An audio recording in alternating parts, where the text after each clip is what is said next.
kuat, orang gemuk aja bisa di situ. Dan nggak penyok. Karena dia memiliki kemampuan dan kekuatan sama seperti kayu. Tapi masalahnya, dia kan sama kayak kertas, cuma beda ketebalan doang. Kena air, hancur. Terusnya itu, makanya furnitur yang terbuat dari corrugated mau nggak mau di coating. Dikasih unjuk tuh, dikasih air, nggak apa-apa ya, karena di coating lah. Pernah tuh kemarin tuh, pas pemilu kemarin, gantiin aluminium, pakai corrugated. Ya aluminium kan mahal, tapi kan bisa dipakai berulang kali, asal nggak dijual ke lapak gitu. Ini kan dijual, ditaruh di keluar, wah ini nanti 4 tahun bikin lagi, beli lagi, jual aja, kan ditimbang tuh. Ya kan? Oh, pakai corrugated murah, ya murah. Nah, tapi kalau dibawa ke tempat daerah yang medannya terjal, harus pakai sungai, hujan deras, ya tetap aja hancur. Satu lagi kelemahan sih, karena dia kertas, makanan rayap. Habis dipakai buat tungguin 4 tahun, jangankan 4-6 bulan udah habis, kenapa? Ya, banyak dimakan rayap. Ya kan kertas itu kan serat selulosa itu makanan utamanya ya rayap. Kayu kan serat selulosa isinya. Ya kan? Ya kalau ada rayap rumahnya ya inspeksi aja kayu-kayu di atas itu. Jangan-jangan udah pada habis dimakan. Yang jelas corrugated ini punya kemampuan sama seperti kayu ya. Dia dapat melindungi produk selama proses pendistribusian dan penyimpanan di gudang. Jadi kalau misalnya produk misalnya kayak air minuman dalam kemasan itu harus ditumpuk di gudang, kemudian jatuh, ya insya Allah produk di dalamnya aman lah, nggak pecah, nggak tumpah. Kenapa? Karena mampu dilindungi oleh si karton gelombang tadi. Namanya karton gelombang, berarti ada ciri khas tertentu yang membedakan dia dengan material kertas yang lain. Salah satu bentuknya yang bergelombang tadi. Kertas yang bergelombang tadi kita sebut dengan kertas medium atau medium paper. Sedangkan yang permukaannya rata sebagai penyekat atau pelapis kita sebut dengan liner paper. Jadi corrugated itu punya ciri-ciri, dia punya medium paper dan liner paper. Medium paper itu yang bergelombang, sedangkan linernya sebagai penyekat. Kalau nggak ada karton gelombangnya ya bukan corrugated namanya. Nah sekarang ini karena proses pembuatan kertas itu makin lama makin maju. Sekarang handphone sekarang itu bukan dari karton lagi sebagai kemasan primernya, tapi dari karton gelombang. Ada yang baru beli handphone iPhone 14? Siapa tahu gitu. Tuh keren punya saya lah. Itu karena handphone kan rentan gitu ya, kalau jatuh, rusak dan lain sebagainya. Sekarang kemasan primer untuk handphone udah karton gelombang, nggak karton lagi, tapi sudah karton gelombang, jadi lebih aman. Tapi nggak kelihatan tuh flutnya, nggak kelihatan gelombangnya. Ada, tapi memang tipis, 0,01 mm. Coba, kita di rumah buka itu diurain tuh lapisan-lapisan si karton gelombangnya dilihat. Yang jelas pasti ada medium paper. Oke. Jadi yang namanya karton gelombang itu punya medium paper, punya liner paper. Oke.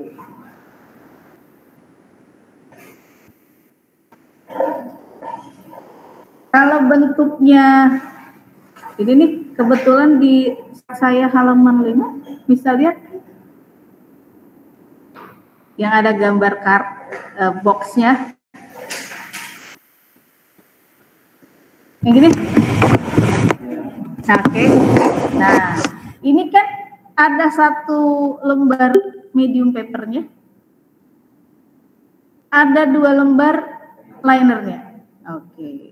Linernya itu kita sebut dengan outer liner.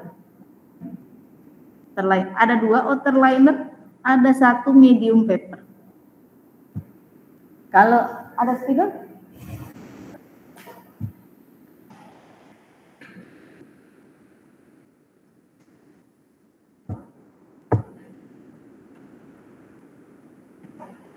Nah, bahan baku bikin corrugated ini itu dari kertas kraft. Kertas kraft dibuat dari proses apa? Daur ulang, tapi proses mekanik, kimia, atau semi kimia? Dari proses kimia asli. Ya, proses kimia yang namanya proses kraft. Tolong dibaca apa itu proses kraft, ya? Proses. Di depan saya tanya, apa itu kraft proses? Kertas kraft dibuat dari proses yang namanya proses.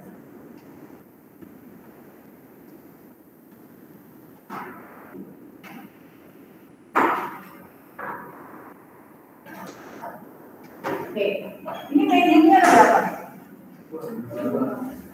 2. Linernya 3. Ini kita sebut dengan outer liner, liner bagian luar. Ini liner bagian dalam, inner liner. Jadi liner bagian luar. Ini ada berapa? 2. Mediumnya ada 2. Yang tengah-tengahnya linernya kita sebut dengan inner liner. Kalau bentuknya ada begini, mediumnya ada berapa? 3. Linernya 4. Outer linernya 2. Inner linernya 2. Oke. Bahan baku bikin corrugated tadi kertas kraft. Kertas kraft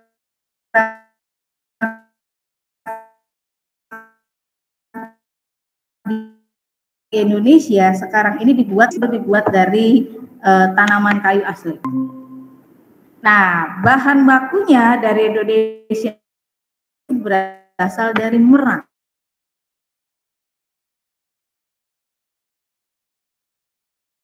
Tahu Merang?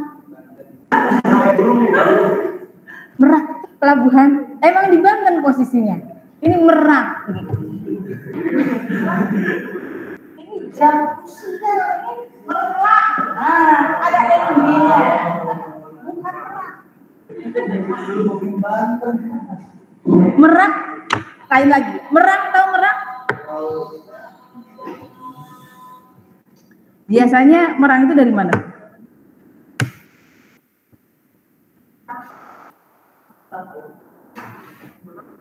Merang? Dari mana? Yang lagi online, Merang itu dari mana, Mbak? Mas? Dari padi. Padi yang dikeringkan. Batang padi, kan ada padinya tuh. Padinya kan di apa ini Mas ya? Itu yang padinya diambil tuh? Bukan dipupuk, udah ada padinya. Padinya kan buat bukan dia. Bukan. Dipisahin lah. Minyak kan ada batang padinya kan. Oke, batang padinya itu dikeringin jadilah merang. Merang itu kadang-kadang harus sampo dari merang. Iya kan? Buat warna apa tuh?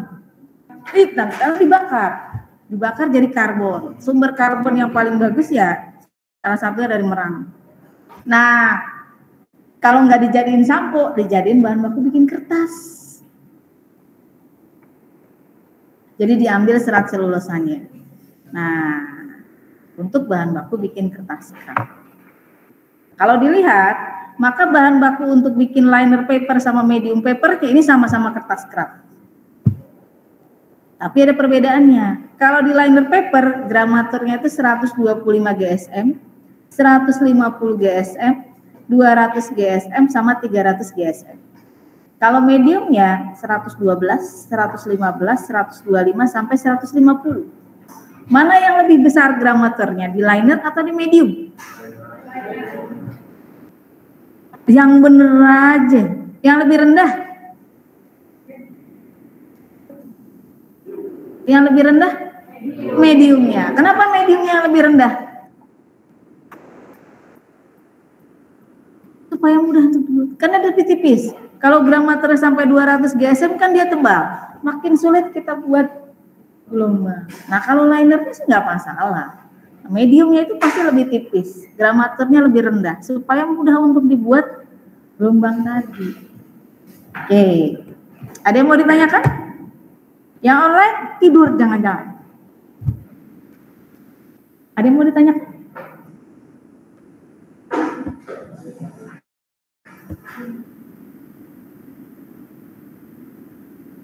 Ada yang mau ditanya? Kalaukus mendingan masuk ke ruangan kuliah daripada online. Ada yang mau ditanyakan? Yap.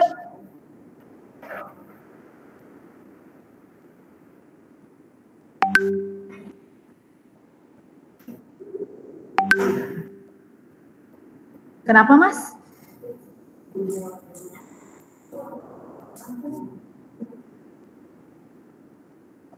Oh, kenapa bentuknya bergelombang? Ya, pertanyaannya bagus. Kenapa bentuknya bergelombang kayak gini? Coba. Ini hasil penelitian ini. Bentuknya bergelombang. Kalau bentuknya bulat-bulat, bisa nggak? Bisa-bisa aja sebenarnya. Tapi kemampuan dia menahan beban itu kecil. Jadi hasil penelitian itu menunjukkan kan bentuknya macam-macam. Pernah ada penelitian bentuknya ada begini, ada yang begini, macam-macam pernah. Ternyata dari hasil penelitian kalau bentuknya gelombang itu memiliki kekuatan menahan benturan yang paling tinggi dibandingkan dengan bulat-bulat atau bentuk segitiga ataupun bentuk lainnya lah.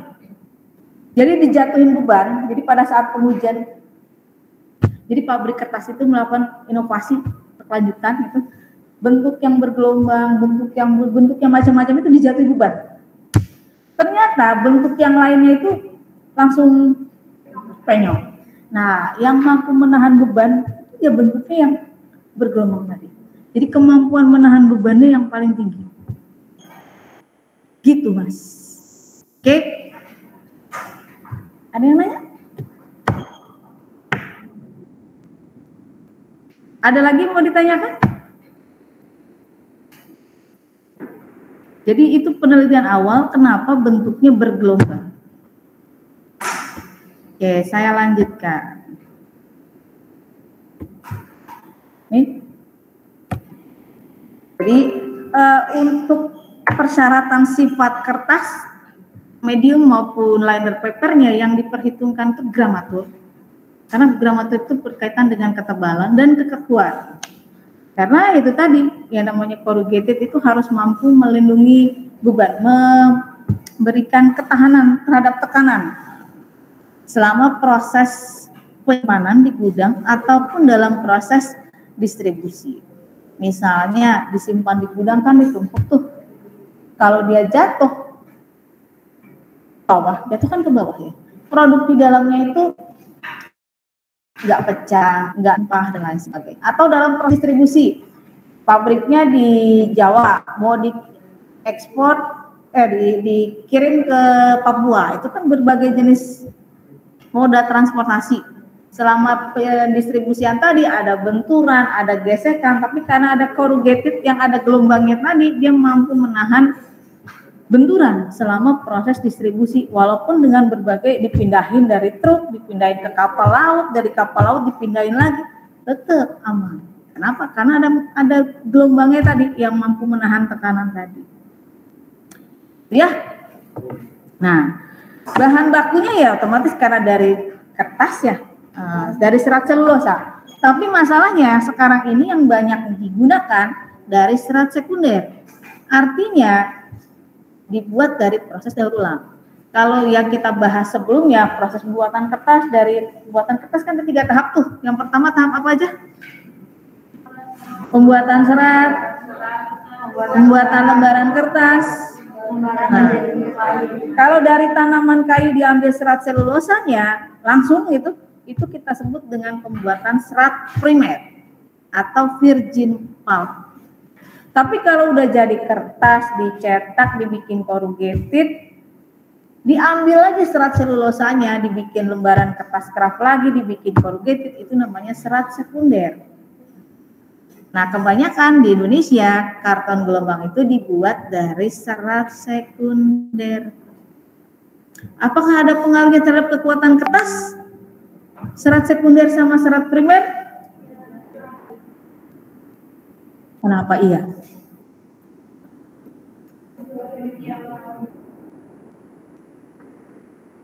Ada nggak pengaruhnya? Ada. Mana yang lebih kuat? Dari serat? Dari serat primer. Kalau serat sekunder?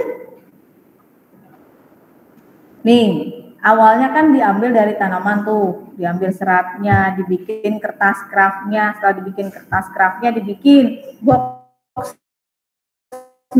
dipakai untuk bahan sekunder, masuk ke distribusi, masuk ke retail, dari retail kan udah gitu.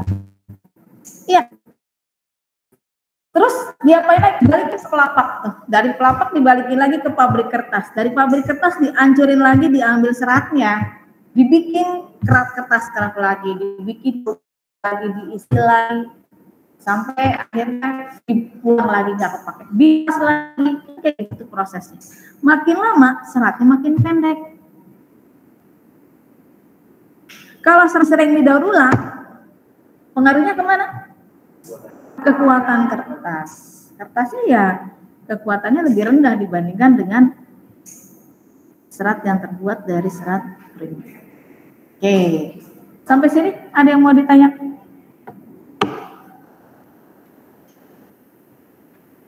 Di Indonesia ya, banyakan dari serat sekunder.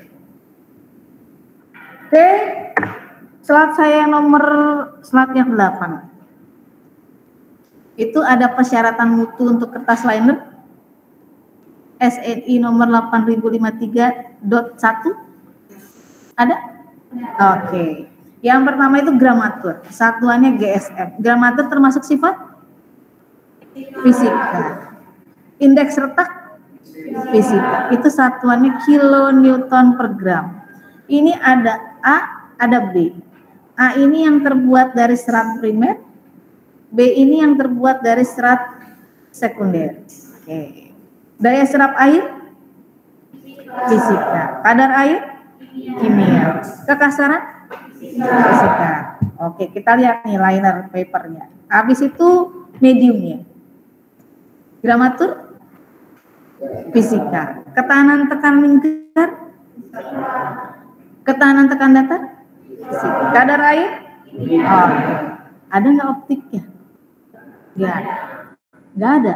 Kimianya cuma satu tuh, kadar air doang. Termasuk di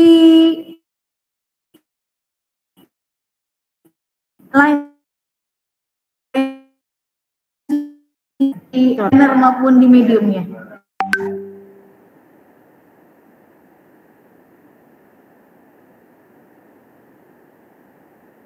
Nggak ada. Optiknya nggak ada. Kenapa nggak jadi persyaratan untuk? Karena yang diutamakan kekuatannya. Iya kan? Coba kita berkunjung ke supermarket lah gitu. Pas kita masuk, mau beli apa? Mau beli minuman, air minuman dalam kemasan. Yang kita lihat kan langsung kemasan primernya. Ya kan? Corrugatednya di mana? Di gudang. Makanya kemasan primer itu pasti banyak warnanya. Coba aja mie instan. Kita bisa bedain kan antara mie instan rasa mie goreng, soto mie, biasanya hafal.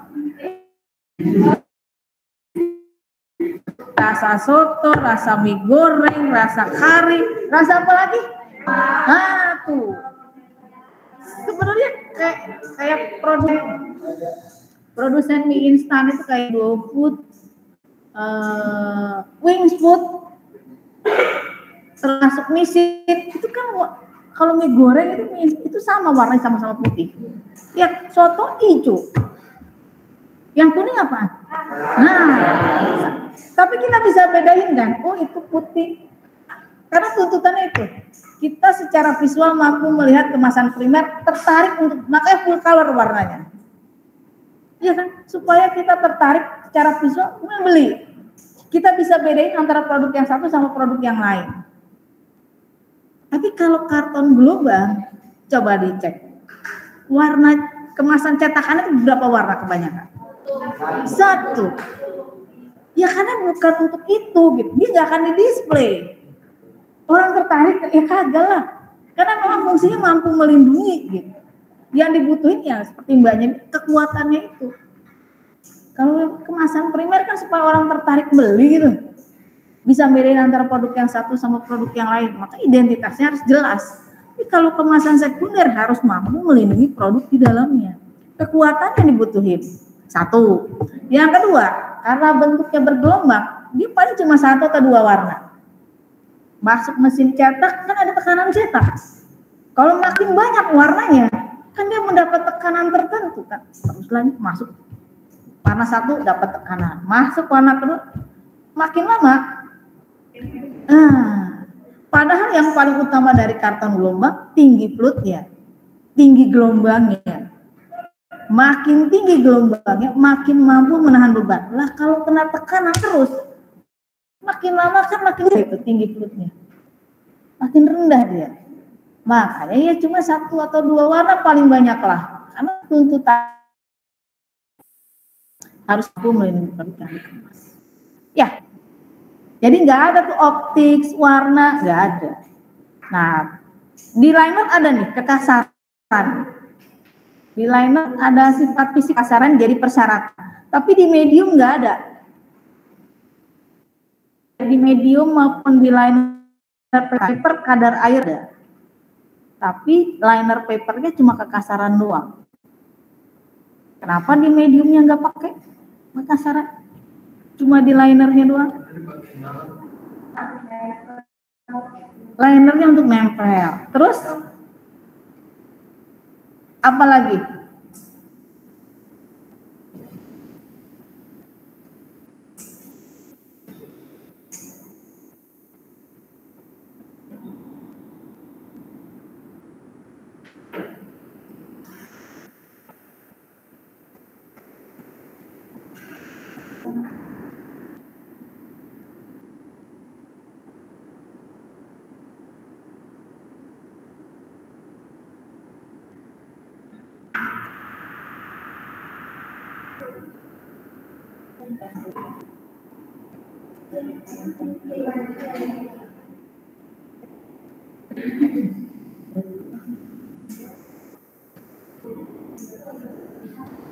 Kenapa kekasaran itu cuma di liner? Nggak jadi persyaratan untuk di mediumnya. Yang dicetak tuh di liner atau di medium? Liner. Yang menerima si tinta tuh siapa? Nah, berarti pada saat dia menerima tinta supaya cetakannya itu rata tebalnya, liner itu harus memiliki sifat kehalusan ya. Jadi kekasaran itu yang jadi bahan pertimbangan untuk memutuskan si liner paper. Oke, ada yang mau ditanya? Kalau kadar air gimana kadar air? Ini baik di medium maupun di liner ada nih.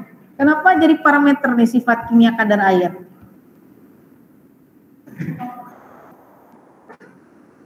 Karena coba ini yang lagi online, kenapa kadar air penting untuk liner paper dan medium paper?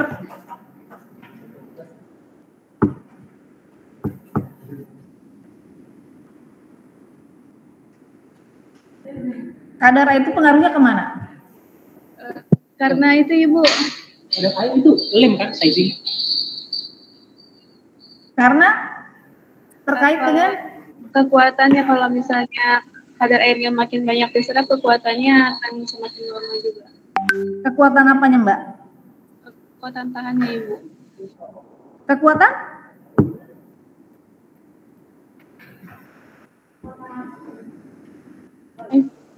kekuatan ini ya Bu, tahan sama sizingnya. Untuk menguji kualitas apa? Matir. Rekatnya Tadi kamu ngomong apa, Tir?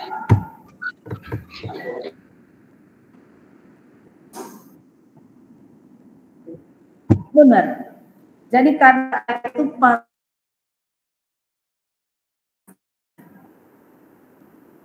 kalau besar, it means perekatnya. Bahan perekatnya kurang bekerja dengan baik. Jadi pengaruh nanti kekuatan si karton.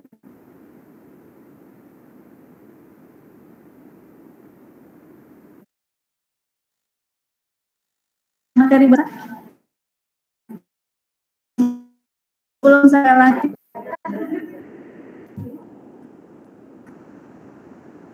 Oke, silakan. Oke, saya masuk ke jenis-jenis karton gelombang. Slide. Oke.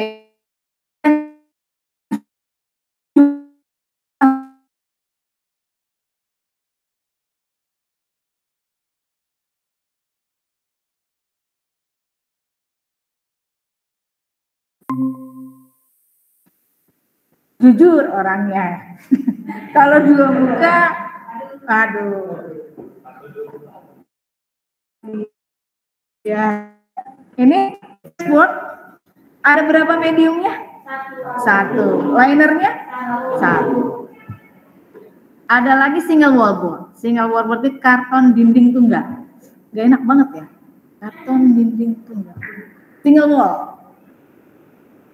Ada berapa mediumnya? Satu. Linernya? Dua-duanya outer liner. Nah, karena bagian luar, liner bagian luar. Kemudian ada double wall board. Ini karton dinding ganda. Gak enak banget. Ada apa mediumnya? Dua. Linernya? Outer linernya? Inner linernya? Satu. Oke. Kemudian ada triple wall. Mediumnya? Tiga. Linernya? Outer linernya? Inner linernya? Yes. Oke. Pertanyaan saya selanjutnya, single phase ini buat apa ya? Single phase board. Single phase yang sedang online, buat apa biasanya dipakai? Kemasan primer untuk gitu. Buat kerajinan tangan. Oh ya, ya, bisa tuh yang digulung-gulung, ditempel. Ya, selain itu, kamu bangun dulu ya.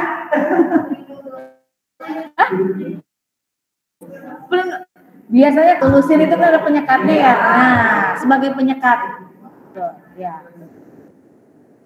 Untuk mengurangi risiko benturan. Contohnya kayak beli piring selusin antara piring yang satu sama piring yang lain itu sebagai penyekat supaya kalau ada gesekan, ada benturan nggak pecah dua-duanya.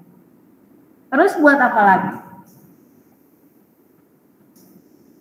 Ini kalau belanja ini online itu kalau beli cuma satu itu mudah pecah gitu sebelum di bubble wrap digulung. Nah ini dia pelindungnya. Kalau pakai single wall kan makin tebal makin dia. Terus buat apa lagi? Hah? Sirup. Oh iya, penyekat ya. Misalnya botol sirup kan dari. Benar. Buat apa lagi? Kenapa Mbak?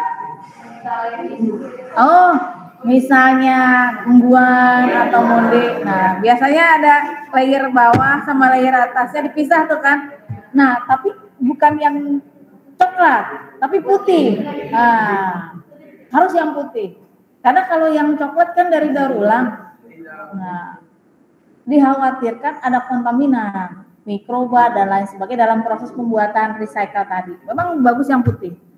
Yang putih kan dari serat primer. Ya, itu yang sebenarnya sesuai untuk kebutuhan produk pangan itu. Gitu. Kemudian ada single wall. Kalau single wall buat apa nih? Hah? Iya betul. kemasan sekunder untuk air minuman dalam kemasan, kayak mie instan, snack itu. Nah, ada keluar barang elektronik. Terus kalau beli minyak gitu dalam botol, misalnya 2 liter atau 1 liter, botol kaca gitu, bukan yang plastik, kan gampang pecah tuh. Nah, nggak pakai single wall, tapi pakai yang double wall. Karena kan resiko pecahnya tinggi tuh. Kalau ditumpuk, dia beli kaca jatuh, pecah, repot. Ya, makanya pakainya double wall. Termasuk kalau misalnya produk-produk yang besar, misalnya kayak margarin gitu, yang 5 kg dari kaleng itu nggak mungkin pakai single wall sebagai kemasan sekunder, tapi yang lebih tebal lagi ya double wall. 5 kilo kan berat, jadi nggak pakai single wall tapi pakai double wall. Tapi kalau keripik, snack ya single wall aja lah, karena makin banyak mediumnya makin mahal. Kalau triple wall buat apa?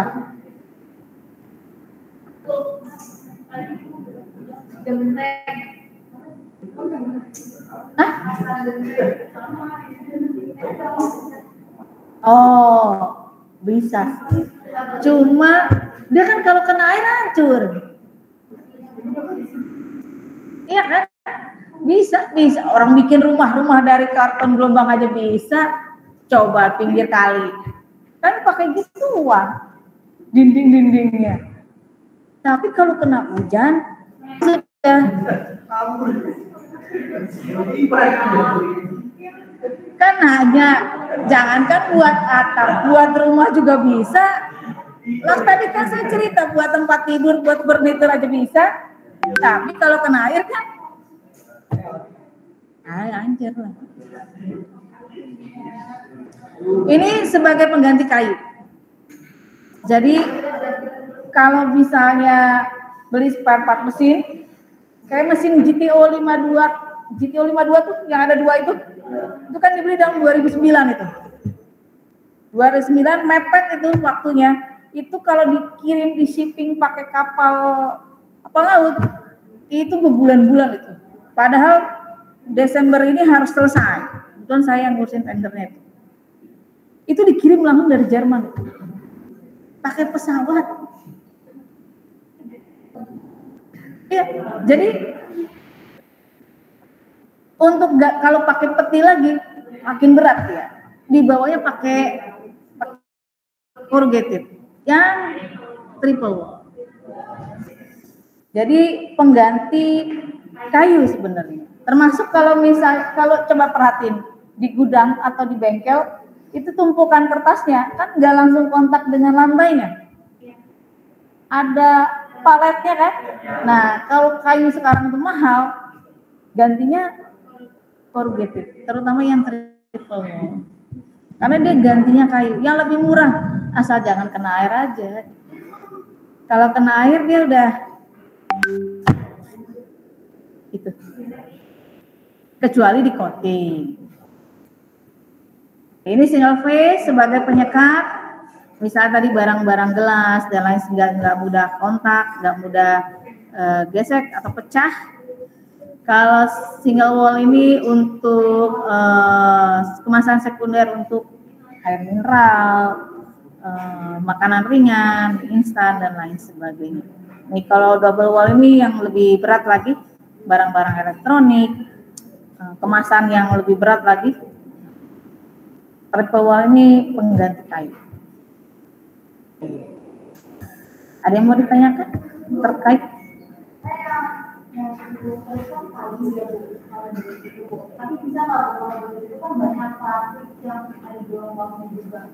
Gimana?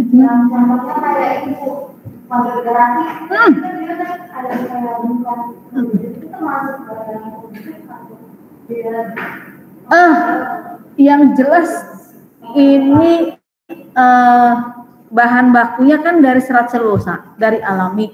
Itu dari serat juga, tapi serat sintetis. Nah, itu lebih tahan lah. Lebih tahan terhadap air. Diceburin air aja, ya nggak apa-apa. Ya, karena bentuknya yang bergelombang tadi. Jadi trademarknya si corrugated kalau dia bergelombang ada linernya. Kalau cuma gelombang doang nggak ada linernya ya bukan.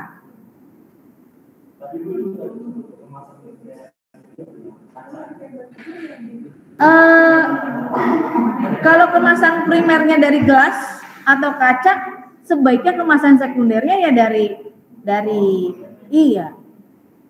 Contohnya gini deh, kalau ke kantin beli apa tuh teh botol, kan kemasan primernya gelas kaca, kemasan sekundernya kerat plastik.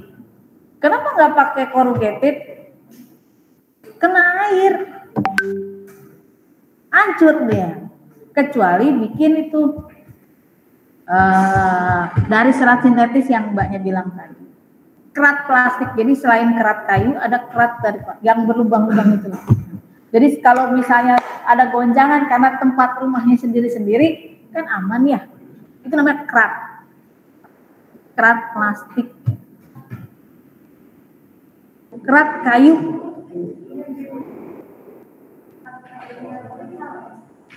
Ada lagi yang mau ditanyakan?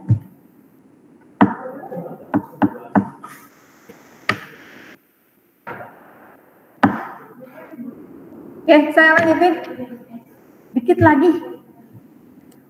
Di slide yang ke-18, yang paling penting di suatu corrugated itu mediumnya. Medium yang bergelombang itu kita sebut namanya fluid. Pak Fatani udah bahas? Fluid itu yang paling penting itu ketinggiannya. Makin tinggi fluidnya, makin tinggi bantalannya, makin mampu menahan beban. Misalnya, kalau tingginya 4 mm sama yang 1 mm, maka 4 mm itu mampu menahan beban yang paling bagus. Artinya, kalau diisi sebagai kemasan kemasan sekunder, ditaruh di gudang, nggak penyok dia. Atau pecah jatuh, produk dalamnya aman. Kenapa? Karena tinggi bantalannya yang fluidnya itu 4 mm. Nah, kalau 1 mm kemampuan menahan bebannya lebih kecil. Jadi kalau jatuh kemungkinan ada resiko pecah atau penyok pada saat terjadi penumpukan. Berarti tinggi fluid itu pengaruh ke kekuatan, benar. Penting banget. Kalau yang tingginya 1 mm, tinggi fluidnya sama yang 4 mm, mahalan mana? 4. Kenapa mahalan yang 4? Lebih banyak kertas yang dipakai untuk bikin fluid. Nah, berdasarkan fluidnya ada yang namanya fluid A, fluid B, fluid C, fluid E, fluid F, fluid G. Fluid A itu paling bagus bantalannya karena paling tinggi dia, 4 sampai 4,8 mm. Fluid B ini 2,1 sampai 3 mm. Tapi karena fluid A ini tinggi bantalannya hampir 5 mm, harganya mahal. Bagus dia, bagus tapi mahal. Fluid B ini cuma 2 sampai 3 mm. Tapi, nah, dalam 1 meter jumlah fluidnya tuh banyak. Fluid B. Jadi ada kelebihannya. Kenapa fluid B? Fluid B itu walaupun tinggi fluidnya cuma 2 mm, tapi fluidnya dalam 1 meter banyak. Akibatnya dia punya istilah namanya ketahanan tekan datar yang bagus dibandingkan dengan yang A. Oke. Nah, konsumen mikir dong, bisa nggak punya bantalan seperti A, tinggi fluidnya seperti A, tapi jumlah fluidnya per meternya kayak B, harganya lebih murah. Bisa jadi fluid C. Jadi fluid C ini requestnya masyarakat yang ingin punya fluid kayak A dan punya fluid kayak B. Jadi bukan fluid AB tapi fluid C. Yang punya tinggi fluid mirip seperti A, 3,2 sampai 3,9 mm. Kan mirip seperti A tuh. Dan jumlah fluid per meternya sama seperti fluid B. Kalau fluid E ini 1 sampai 1,8 mm. Fluid F ini 0,75 mm. Fluid G ini 0,55 mm. Jadi makin tinggi bantalan, makin tinggi fluidnya, makin kuat menahan beban, makin tahan terhadap benturan. Oke. Biasanya fluid A ini untuk kemasan sekunder, produk-produk dari gas atau kaca. Contohnya kayak lampu kristal diimpor dari Ceko. Nah, itu pasti pakai fluid A. Itu fluid A. Kenapa? Ya risiko pecah. Kalau kristal pecah kan harganya udah miliaran. Boleh nggak fluid A dengan B? Ya nggak masalah. C dengan A boleh, A dengan A nggak masalah, A dengan B, dengan C juga nggak masalah. Tergantung kita mau pesan yang mana, buat produknya apa sebenarnya. Kalau mahal ya A dengan A. Kalau yang murah ya C dengan C atau B dengan C lah. Fluid ini bantalan atau mesin yang baik karena tingginya itu mampu menekan penumpukan di gudang ataupun dalam proses pendistribusian. Jadi kalau ada tanjakan atau turun itu kan terguncang-guncang tuh produknya aman. Kenapa? Karena banget tekanan terjadi pada saat proses distribusi.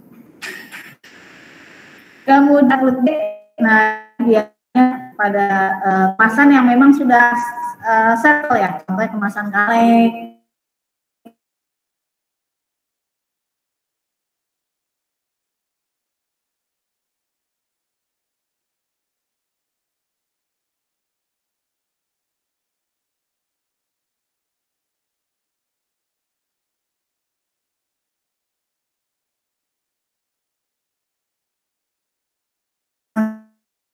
Yang lebih besar dibandingkan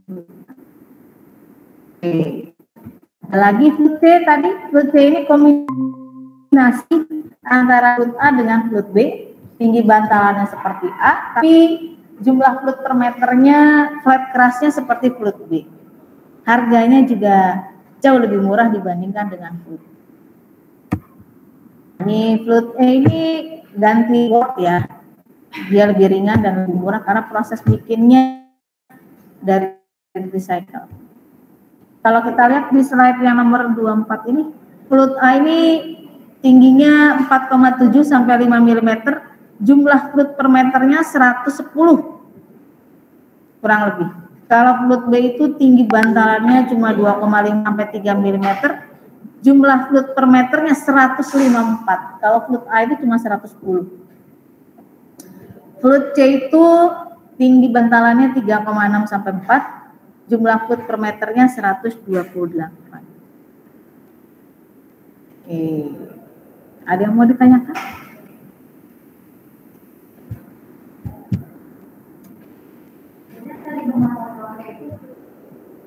Fluid? Ya. Ada lagi yang mau ditanyakan?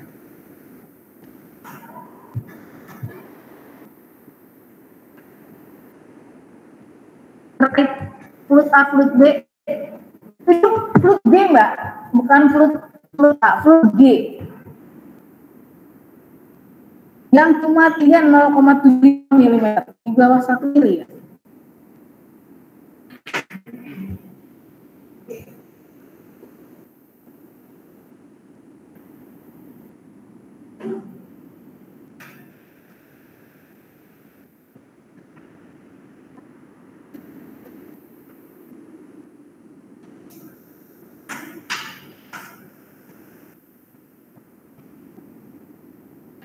Ada yang mau ditanyakan?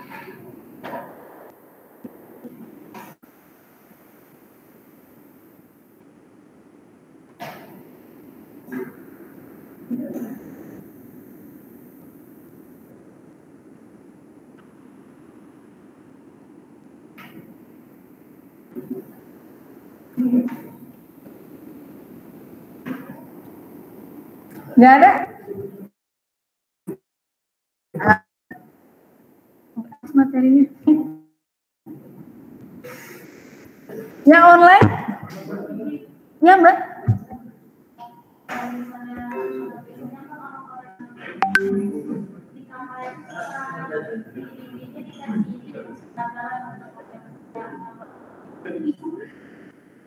Peredam suara. Tahu saya kayak bantal gitu yang ditempel di dinding. Ya, bisa. Tapi kalau itu saya belum pernah tahu ya. Tapi kalau pengganti kayu kayak mikrofer itu banyak kan, karena kan makin mahal ya. Kayak ini kan ada namanya kalau sama kayu kan kuat rigid, apalagi jati kan MDL. Nah kalau yang itu dengar untuk itu ya. Kalau untuk peredam itu belum kalau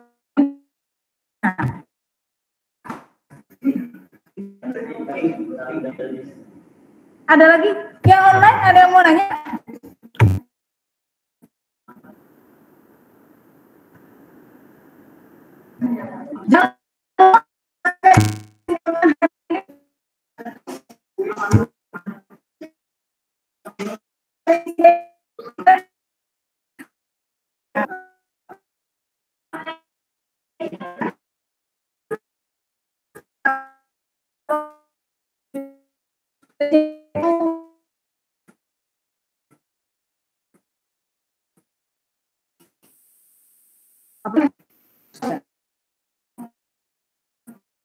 Karena itu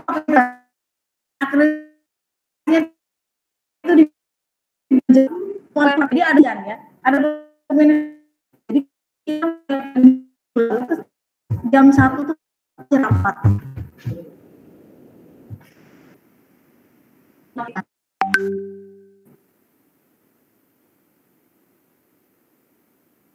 TCK tuh dibantuin masih dengan backup kan enggak? TCK bilang lembaga akreditasi mandiri teknik sama seperti tim teknik termasuk TGP cuma TCK. Itu kalau di dalam teknik itu Masya Allah ada banyak dokumen harus dikerjain. Jadi kalau melihat dosennya pada tampangnya pada nah itu dapat tugas dari KPS-nya. Jadi kuliah saya itu pasti selesai jam 1 lah. Lewat jam 1 saya pasti ada rapat. Jadi semua kuliah itu pasti diselesaikan sebelum sempat dimulai. Jadi dosennya kayak Pak Saiful. Pak Saiful ngajar hari apa? Selasa, dari pagi sampai jam 2. Nah, pasti dia percepat itu. Karena saya minta untuk kumpul di bawah. Kenapa? Oh, kalau praktek ditinggal. Pas saya pulang ada sama saya. Jadi gitu. Nah, satu lagi, saya itu mau ada sosialisasi. Jadi ada beberapa hal yang harus disosialisasikan. Kalau visi misi itu kan pernah saya sosialisasikan kan? Lagi PKKP sosialisasi visi misi PNJ, visi misi jurusan, gitu kan? Ya, CP. Nah, nanti saya mau sosialisasikan lagi. Habis itu saya mau mahasiswa ngisi kuesioner. Habis saya sosialisasikan, saya isi kuesioner. Kuesionernya nggak ada nilainya, jadi nggak perlu khawatir isinya baik atau sangat enggak ada. Jadi buat form untuk uji pemahaman. Jadi kira-kira hari kamu Jumat masuk? Enggak. Jumat masuk. Rencananya saya ngasih slide itu paling cuma dua. Ini habis itu isi Google Form. Udah selesai. Pergantian antara mata kuliah pertama dengan mata kuliah kedua lah. Mata kuliah pertama hari Jumat siapa? Oh, iya. Gambar teknik. Habis itu jam itu online offline? Oke. Nggak masalah. Kasih tahu ke saya ya. Pak Iqbal. Kalau kan nanti Pak Iqbalnya sekalian dia saya sosialisasikan. Wah.